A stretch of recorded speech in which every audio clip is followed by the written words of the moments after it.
дар мавҷ барномаи иттилоотии хабар.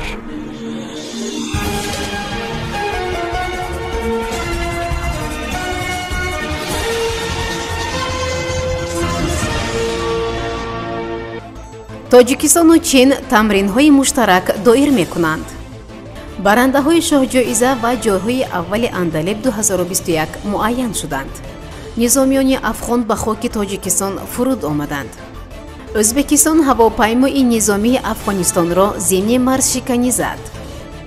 расонаҳо мегӯянд ғанӣ дар Ӯзбекистон аст. сафорат гуфт чунин иттилоъро надорад.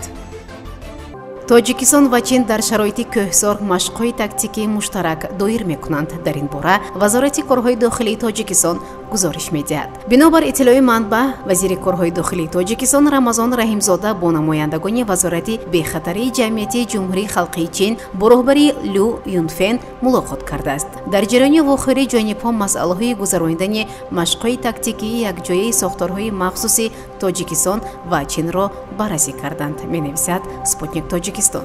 интизор меравад ки тамринҳо аз 17 то 20 август баргузор мегарданд. инчунин Раҳимзода ва Юнфен масоили мубориза бо дигар намудҳои ҷиноятҳои муташаккил, мубодилаи таҷриба, иттилоот ва омода намудани кадрҳои баландихтисосро мавриди баррасӣ қарор доданд.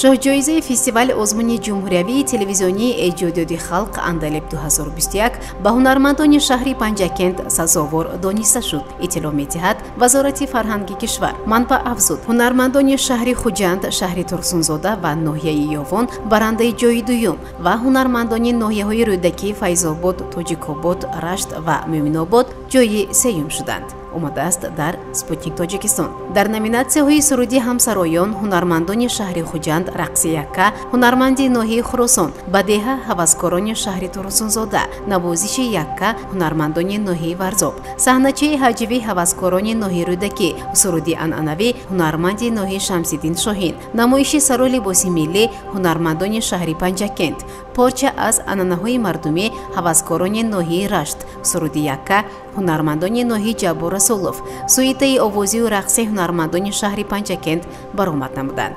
дар фарҷоми барномаи ҳунарии Давлатзода Зульфия Давлат, вазири фарҳанги Тоҷикистон барои иштирокдорон изҳори миннатдорӣ намуд. барои иштироки фаъолона дар тарғиби фарҳангу ҳунарҳои мардумӣ ба як қатор ҳунармандон ва масъулини бахши фарҳанги шаҳру ноҳияҳо нишони аълочии фарҳанги ҷумҳурии Тоҷикистон, диплом, ифтихорнома, сипоснома ва мукофотҳои пулию молӣ тақдим шуданд.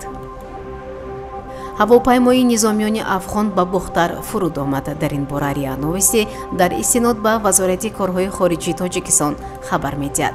манбаъ қайд кард ки ҳавопаймо пеш аз фуруд омадан сигналҳои созро додааст. мувофиқи ӯҳдадориҳои байналмилалии кишвар қарор дода шуд ки ба сарбозони афғон дар фурудгоҳи шаҳри Бухтар фуруд ояд, таъкид карданд аз вазорати корҳои хориҷии ҷумҳурӣ. вазорати корҳои хориҷӣ афзудааст беш аз 100 сарбоз аз Афғонистон ба ин шаҳр фуруд омаданд. ҳавопаймои нерӯҳои ҳавоии Афғонистон ҳадафи зарбаи нерӯҳои мудофиаи ҳавоии Ӯзбекистон қарор гирифтааст. хабар медиҳад риа новисти бо такя ба вазорати мудофиаи Ӯзбекистон. ин зарба дар пайи қасди ҳавопаймо барои убури марзи Ӯзбекистон андешида шуд. дар ноҳияи Шерободи вилояти Сурхондарё нерӯҳои мудофиаи ҳавоӣ аз қасди убури ғайриқонунии марз аз сӯи ҳавопаймои низомии Афғонистон ҷилавгирӣ намуданд, хабар доданд аз ин ниҳод. қаблан аз суқути ҳавопаймои ҳамлагари А-29 Супер Тукано дар марз бо Афғонистон хабар дода шуда буд. дар шабакаҳо наворҳо аз ҷои ҳодиса нашр шуданд ки дар он шикастапораҳои ҳавопаймо ва халабонҳо сабт шуданд. ба халабонҳои маҷрӯҳ кӯмаки тиббӣ расонида шуда, 2 нафарашон дар беморхона бистарӣ гардиданд. сафорати Афғонистон дар Тошканд маълумот дар бораи онро ки собиқ президенти ҷумҳур Ашраф Ғанӣ дар қаламрави Ӯзбекистон аст, дар ихтиёр надорад. хабар медиҳад риа новисти бо такя ба намояндаи сафорат.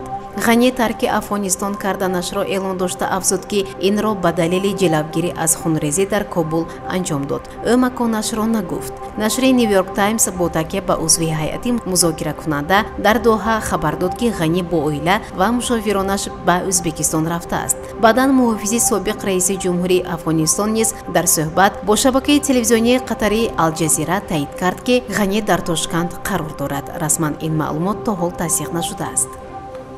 سامعانی عزیز با امید تنصیحاتی و خانوادگی هر یک شما خداحافظی میکنیم. خیر. برنامه اطلاعاتی خبر از رویدادهای تاجیکستان، منطقه و جهان آگاه باش.